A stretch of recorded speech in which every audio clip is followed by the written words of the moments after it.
Hey everyone, Bassman Strikes here. So I upgraded my Minn Kota DIY mount to this Newport aluminum mount. And this thing works out really good. There's one issue with the Slayer Max though, because all these mounts are based off the SS127 mounting. So they do have the power pole, but the SS127 has the power pole moved back a little bit, right? So when you mount this on a Slayer Max or older Titans, they fixed it in the Titan X. It sticks out way back here. So I made a temporary plate and I tapped it, and so the mount bolts into the plate bolts into the kayak, into the four original power pole holes. Actually, two of them are on the gear track back here. So this works out pretty good. I'm going to make a new aluminum piece that's going to, actually I'm going to make it pretty much semi-permanent. So it's going to come out to here on both sides, and then I'll have both sides tapped with a 1/4 inch 20, so you can have a power pole off to each side. So when I did this first plate, I didn't have a big enough piece of aluminum, so I had to order another piece. So it's basically going to come out to here. It's going to follow this line, and what I did before, I glued it with E6000, and that worked good, but it was a pain in the ass to get off. So I may just actually put a backing plate here and actually mount this thing semi-permanently, because it does look pretty good. You don't have to remove it, and it's light. Why not? So I drilled a couple holes, big deal. What else? Oh, I upgraded the connector to an Anderson power pole, and you can see right here it's got a panel mount, and I found this really nice Anderson cover.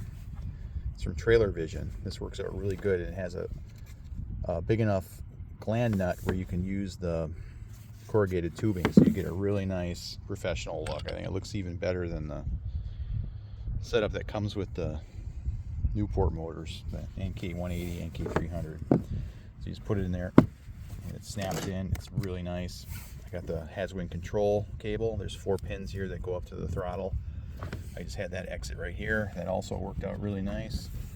And then over here, I rewired this, and the battery is now in the black pack, laying down. The terminal's on top, right? So it's going to be fine. This is completely sealed.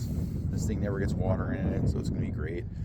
It's all been rewired with 8 gauge, and so we've got a 60 amp breaker. This is from Young Marine. I don't know how good it's going to be, but we'll see. I'll test it. It's got a short jumper to a 120 amp relay, which controls the kill switch, which is right here, and it's magnetic. This actually works out really well. You can hear it, and the motor's on. There's the throttle. 3 beeps means it's centered and ready to go. Let's see if you can hear this relay. You hear it? And the motor disconnects.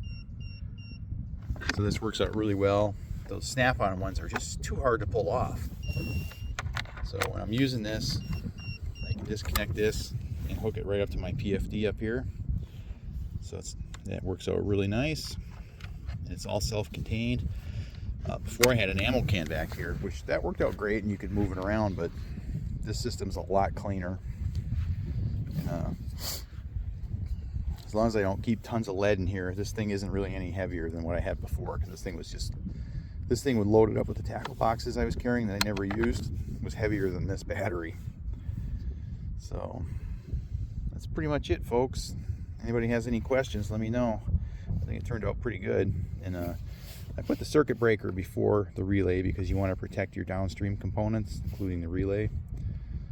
And I had it all wired up in the ammo can before with 10 gauge, because this stuff was too hard to work with in the ammo can.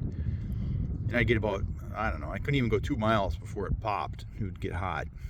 And so we'll see how this one works. So that's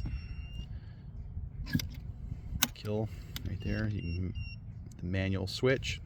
So when this thing pops, it'll go like that, and then you just reach back here and you can reset it.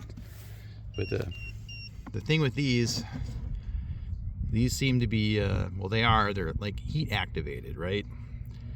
So when these things trip, you can't reset it right away. So that kind of sucks. I mean, I had the small $10 Atwood, and that actually seemed to work better than this. it reset quicker. But this one's 60 amp, so we'll see how it works. Hopefully with the bigger gauge wire it won't get as hot. And then I just put some foam in here, so the battery, I'll just leave it right in here. And so you can see this battery, 100 amp hour, it's super small. I think it weighs about 19 pounds, so it's basically nothing.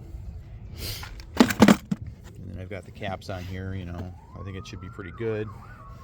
And then there's also a dedicated XT60 charging port. You just plug it in, don't have to take the battery out ever. So that's pretty much it, folks. Let me know what you think. All right, Bassman out.